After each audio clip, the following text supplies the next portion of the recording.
Magic lantern. The magic lantern works by using a mirror in the back of a light source to reflect the light through a small rectangular shaped glass called a lantern slide, which is painted or graphic image that is going to be projected onward into a lens at the front of the apparatus. The lens is adjusted to automatically focus the plane of the slide at the distance of the projection screen, if all else a white sheet or black wall, and it is therefore formed an enlarged image of the slide on the screen. This is a thermotrope. It is a mechanical optical toy that uses persistence of vision that was most popular in the Victorian time. On a card or disc, there is a picture drawn on both sides, for example, a bird and a cage. Then using string attached to both sides of the card and is twisted quickly between your finger and thumb. Your eyes will not be able to keep up with this fast movement, and eventually the pictures will blur together, making it seem like the bird and the cage are one image, as the two images combine into one. Zoetrope. This consists of a cylinder with slits cut vertically in the sides. On the inner surface of the cylinder is a band with images from a set of sequence pictures. As the cylinder spins, the user looks through the slits as the pictures are across. The scanning of the slits keeps the picture from simply blurring together, and the user sees a rapid succession of images, producing the illusion of motion. Praxinoscope. On a small disc or paper, you draw a similar image all along the edges, slowly changing the images in as you go. You then put the disc into the praxinoscope. As you spin it, the animation makes it look as if it's a moving image. It was invented in France in 1877, the first photograph ever taken. The development of the camera and with the creation of persistent images was produced in 1790.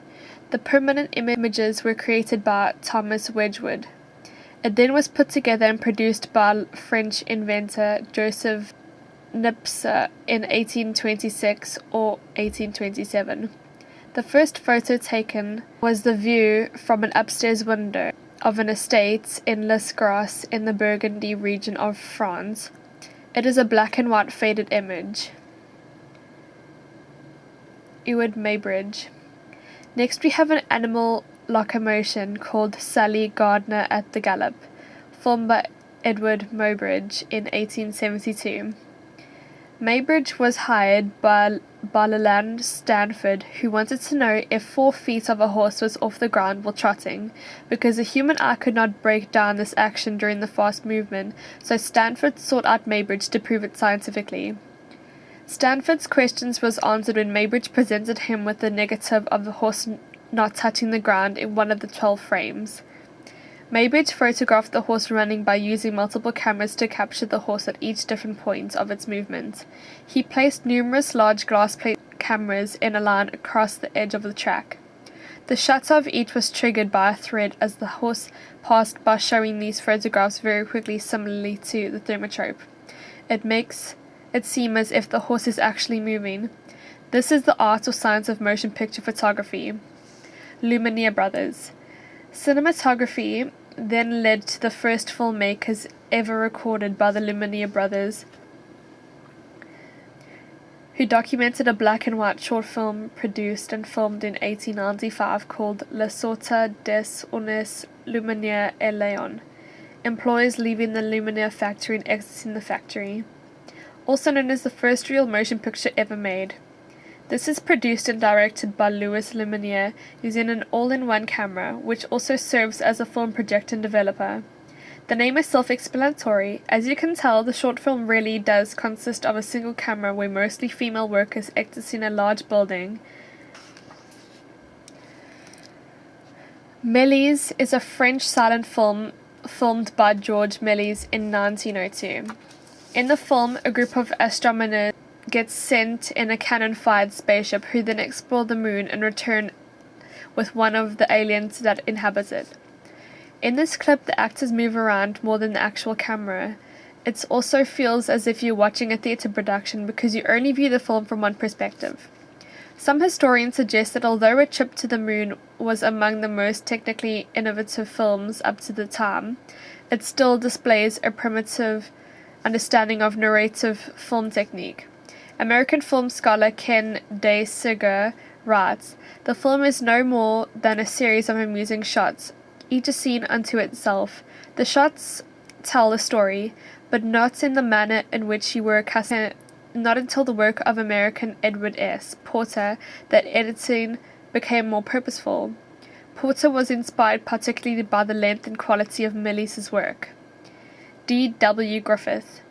Griffith's 3-hour silent epic was adapted from a spectacular racist film, The Klansman by Thomas Dixon, and offers a reactionary spin on one of the Americans' great fine myths. Although the silent film is offensive to most, it makes up for script by its camera techniques, as it is the building blocks of cinema grammar like the establishing shot, the close-up, and the cutaway. Griffith invented what today is called the flashback, though he called it the swipe back. In a flashback, a brief return to a past time interrupts the forward progress of a linear narrative. The Birth of a Nation is also notable for many of its innovative production strategies. Griffith employed the cross-cutting technique and combined it with shorter and more rapid shots, thus setting the rhythmic tempo and allowing him to sustain suspense within his movies. Griffith structured these films using parallel editing to enhance and prolong the suspense of the sequence by continually interrupting the process of each line of action. Lev Kuleshov. Kuleshov entered together a short film in which a shot of the expressionless face of a model was alternated with various other shots. The effect this has is every time the audience saw the image of his face after the different shots, making it seem as if he was looking at the plate of soup, the girl in the coffin, or the woman on a divan, they thought he had a different expression after each image expressed hunger, grief, or desire, respectively. This makes the audience believe that the expression of his face was different each time he appeared. The footage was actually the same shot each time. The difference between film and video. Film is normally in black and white, although it can have color painted individually in each frame, as a result obviously being very time-consuming. Video is already in color, and so this means it is less time-consuming than film. Quality may be at a standstill with film, as it is rarely used and no improvements are to be likely made, whereas film is improved every day as a result of more advanced. This is due to the developing economy of digital film, and is likely to result in a further improvement. This means cultural perspectives will be lost, causing film to become part of history and no longer of use. Ease of use and cost. It is very time-consuming and difficult to effectively edit film, as I have previously mentioned, so it is to paint and change every single frame by hand, which would result the need to pay workers for extra time, opposing to simply editing a video using a computer or editing software, although this could lead to the extra expense of computers and specified software. Analog and digital. Digital more commonly used of recording sound. This is based on the process of software reading the data as numbers. Ones and zeros account for sound waves. For example, data would be read off a compact disc and translated into an audio signal, often used via devices such as CD recorders, mini DV camcorders. Analog records audio data linearly from one point to another, reading the data off of devices such as tapes and recordings by physically showing the sound waves as data as a line moving from left to right. Analog provides a better presentation of recording information. Computers perform digital computations. This means they can only work with digital media.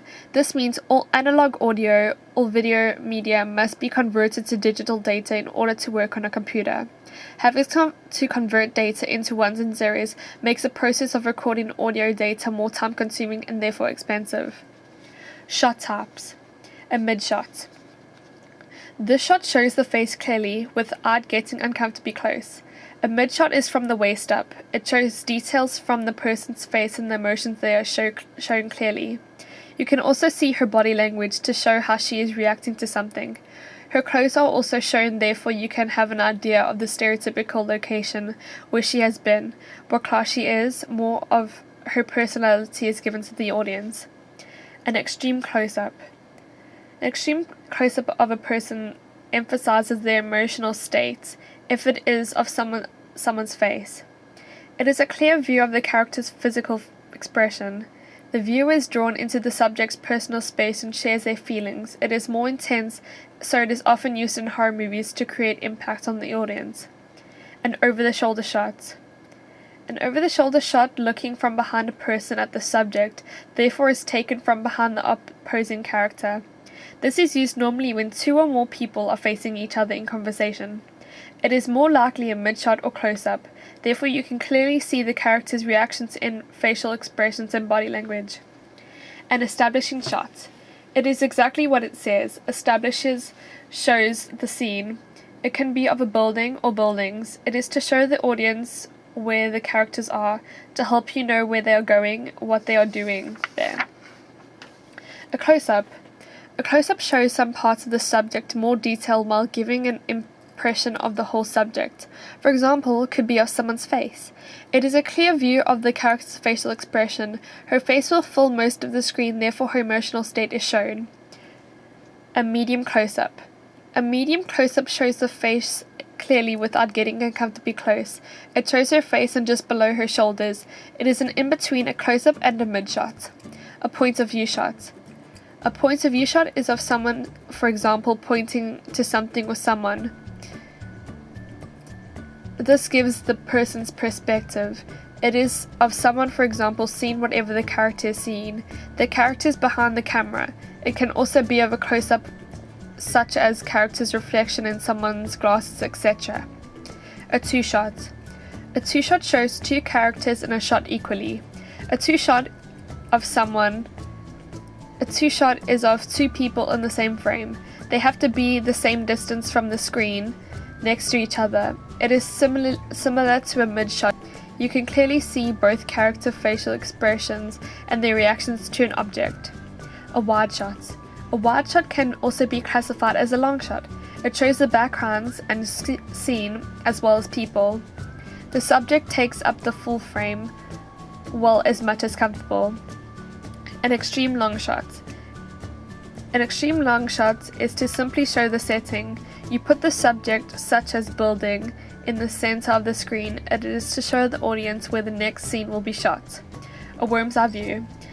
A worm's eye view is used in filming to look up to something to make the character seem strong, mighty, or tall. Eye level. Eye level is clearly shown of all is a near close-up of a character's face. The camera has to be level to the character's eyes. This shows her facial expression. It is a natural level, realistic shot. Her face will take up 2/3 of the screen from to the left or right. Bird's eye view is simple to the name. It is taken from above all the action. It is a dramatic effect for showing different spaced perspective. It could be used if a lot of action is taken at one time in a large space. This is used to make a dramatic effect as it is an interesting viewpoint and is a spatial perspective. High angle. A high angle shot is taken from a slant from above the object or character.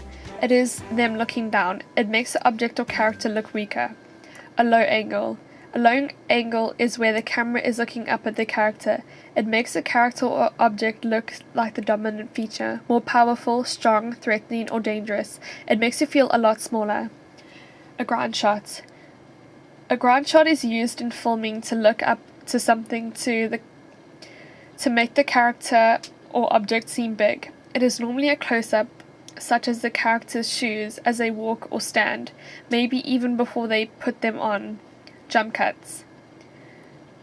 The director of the film Breathless was a man named Jean-Luc Godard. It was his first feature-length work, and one of the earliest and most influential in French. At the time, the film attracted much attention for its bold visual style and usage of jump cuts. The jump cuts were unusual because of the use of jump cuts was explained as representing the meaninglessness of the time interval between moral decisions by Andrew Serres. Resistant said that the jump cut style was not intended during the film's shooting or the initial staging of editing. To hide a jump cut, you would usually add transitions into it. This would help let the film flow nicely into place. To normally hide a jump cut, the best ways to make the shots flow into each other is to use transitions. Match cuts. As Bess said in Wikipedia, a match cut is a cut in film editing between either two different objects, two different spaces, or two different compositions in which an object in the two shots graphically match, often helping establish a strong continuity of action and linking the two shots metamorphically. For example, when a train tunnel turns into a character's open mouth. Transitions. This is when films or scenes are combined using more commonly cuts or other creative ways. A transition is a type of editing used in between cuts in a sequence. In each cut, at the end, before you add the next cut, you'll put a transition such as a cross dissolve, so that the one cut fades into the next. It doesn't just cut straight to the next. You could also use transitions such as warp. This is where one cut slides across the screen and takes its place. These are used more in shows like children's programs because it is more fun. They aren't used in many films because it would ruin the emotion and scene. Cutaway. Where you jump from one to a view of something else or at a different camera angle. It sometimes, in most cases, jumps back to similar shots of the previous one before it changes when the cutaway is trying to avoid a jump cut. Its main purpose isn't to create a dramatic effect, it just helps the editor maintain a longer sequence. Cut transition. It refers to the physical action of cutting actual film to take out parts that are not needed. It is part of the three main transitions: cut, transition, warp, and dissolve. It is an abrupt, trivial transition from one sequence to the next.